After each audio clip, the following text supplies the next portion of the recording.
This is going to be my last video. I just have a few concluding remarks about the usage of invariance and isomorphism.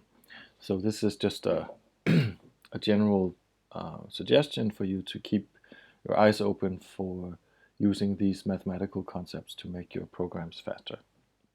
We've seen a number of examples where I've more or less implicitly used this kind of thinking. One thing that came to my mind was the example of computing the determinant of Latin squares, where at some point I said, well, I'm going to start my Latin square with 1 to n in the top row and 1 to n in the leftmost column. And then I probably said a few words about why this was reasonable. But what I just want to point out is that in this case, I'm interested in the determinants of an arbitrary Latin square. And so there's really no reason for me to be particularly interested in the ones that start 1, 2, 3, 4 and 1, 2, 3, 4. But of course, it's a reduction, because we can see that if we have a Latin square, we can reorder the rows without changing the determinant. That's actually not entirely true, because if I swap two columns, I will change the sign of the determinant. But usually we only care about the absolute value of the determinant. So what I'm not changing is the absolute value of the determinant. And since that's what I'm interested in, I can freely swap the columns without changing the determinant. And then I can swap the rows without changing the determinant of those. And of course, since I already had a Latin square, I will get the numbers 1 through n and 1 through n in these situations. So this is a reduction, so that means that when I'm trying to, for instance, generate data using randomness, I will not get more information by varying the first row and column. Right? So in a sense, I'm saving time by making this reduction, because the space that I need to look through is smaller when I've fixed the first row and column. Right? So this, of course, may or may not be useful for the experiment. Probably in this case, I don't think it matters very much, because if I was to make them arbitrary also in the first row and column, I would expect that I get almost as good information out, or perhaps exactly the same kind of information out, by doing this as opposed to doing what I actually did. But the point is that I'm using invariance, right? I'm using that the number that I'm trying to compute is the same under these automorphisms of the data that I'm given. And what I mean by an automorphism is that I can swap 2 rows and 2 columns, and it doesn't change the determinant by basic properties of the determinant. So another situation where you might encounter something like this, and there's an exercise about this for the program for this Friday. And by the way, I should warn you that there are some typos in the table in the book. So if you're not getting the same as in the book, that's probably not your fault. It's written explicitly in the list of errata. So here's what you might want to do. Suppose you want to look at all graphs with 2 vertices that are simple, meaning that there's only there's no more than one edge from one vertex to another. My graphs are directed, so I care about the direction of the graphs, and I also allow loops on various matrices, on the various edges. Right, so it's very easy to see that an upper bound for the number of such graphs would be 2 to the 4, which is 16, because I could make an adjacency matrix for describing the graphs. So this is a 2 by 2 matrix that tells me how many edges there are from vertex I to vertex j. So here I have the number of loops on vertex 1. This is the number of edges from vertex 1 to vertex 2, from 2 to 1, and from 2 to 2, the loops. Right, so since this graph is completely determined by the matrix, the number of matrices that I have to worry about is an upper bound for the number of graphs, right? And this is 2 to the 4 minus 1. And of course, I could do the same with 3 by 3 matrices, but then you also start seeing that I'm getting into a very unpleasant territory here, because the number this time is 2 to the 9. So, and the next time, if I was to look at 4 vertices or 4 by 4 matrices, I would have 2 to the 16 and so on. So it grows exponentially and squared. So this is a very fast growth. And of course, as I look at bigger and bigger graphs, I'm more and more pressed in time and data to keep track of this information. So this is when we can start thinking about isomorphism, because of course, if you look at this graph here, which is the 2 vertices, there's a loop on one of them and nothing happens on the other one. Of course, this is the same as this one here, right? Because that's just a question of which one is the vertex with no edges and which one is the one with the loop. And so we can reorder the matrices, the vertices, and that will, in most cases, give different matrices, right? But so that means that I can save some matrices. Of course, if I only care about properties of the underlying graph, then there's no need to look at 0, 0, 0, 1 if I've already looked at 1, 0, 0, 1. So in this case, in this sense, it's completely parallel to the case with the Latin squares that I had talked about a second ago. And of course, here it doesn't give very much, but as soon as I'm down in this situation here, you'll see most graphs are generated many times, because essentially what's going on is that I have 3 factorial ways of organizing the vertices. Here I had 2 factorial, which is 2, and then now this is 6, and then it goes 24, and so on. So the weight of the duplicates in these matrices compared to what they give out as graphs will keep increasing with the size of the problem.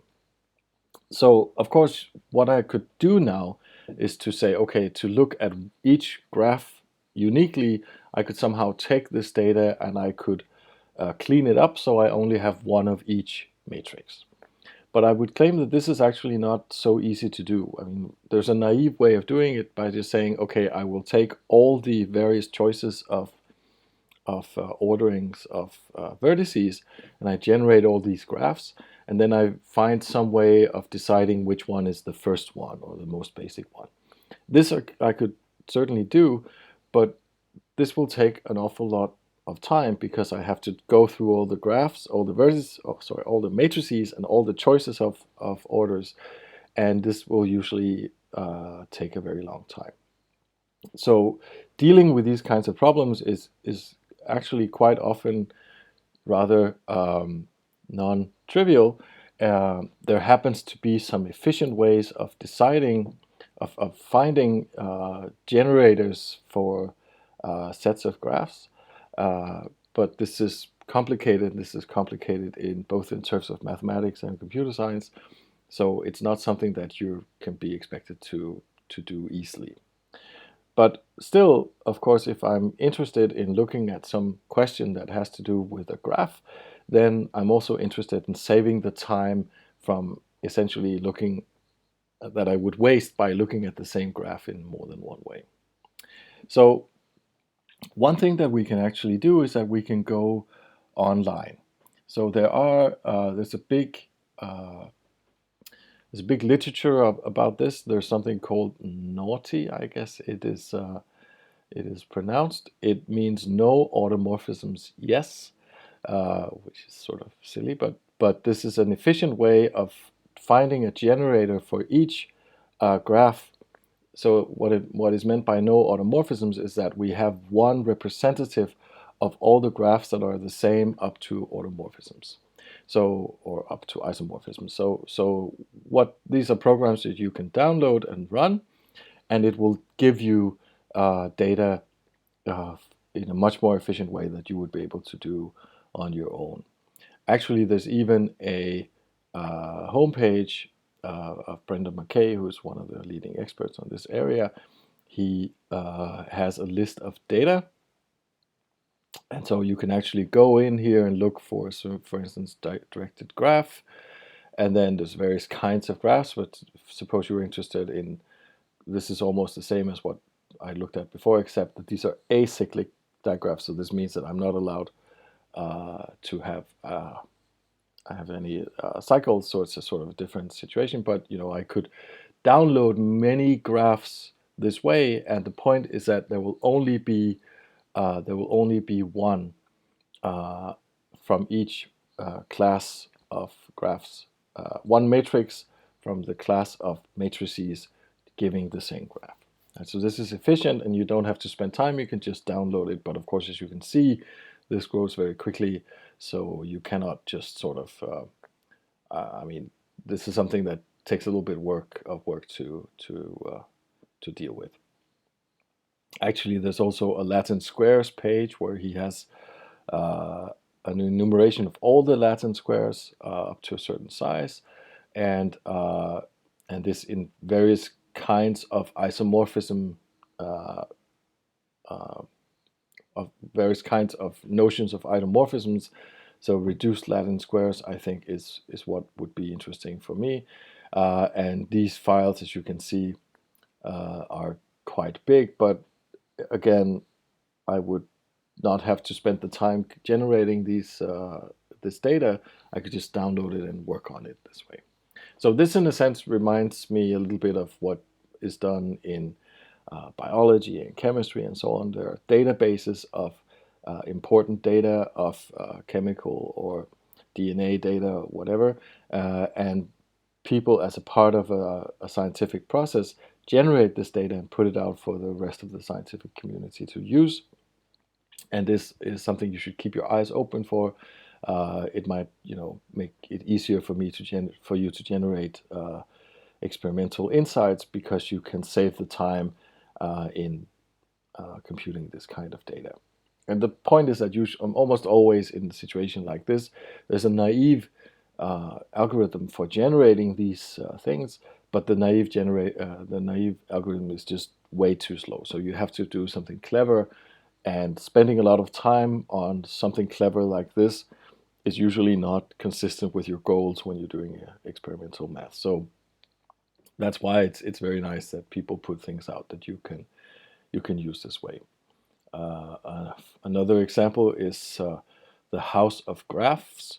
This is quite different from the other database that I mentioned, but it's sort of a kind of a universe of interesting graphs that people have put in the same way that people put in sequences that are interested in the integer sequences that are interested in the OEIS.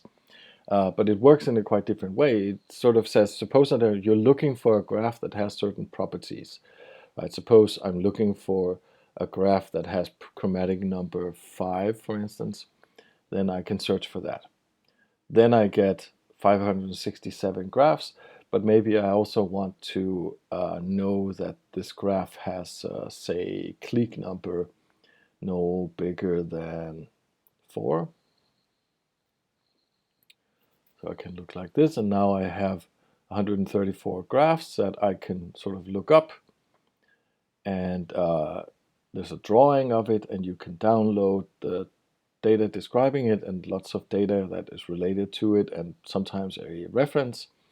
So this is a way of testing things that you might want to prove on a graph, right? So suppose you're sort of looking at some statement about a graph, and you're saying to yourself, is there a counterexample?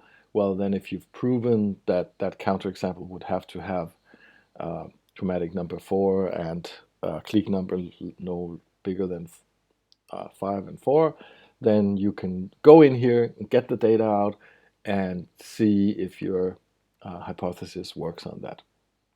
So again, this is something that is very convenient in the sense that it's fast. You can go in and get the data very quickly. But of course, just like in the OEIS, you're sort of depending on other people to give you, to make a qualified choice of what is an interesting graph, right? So this is something that is, it's a little bit hard to know in advance how good this is going to be, but this is something that you should keep in mind in your toolbox if you're ever interested in in something like this, and there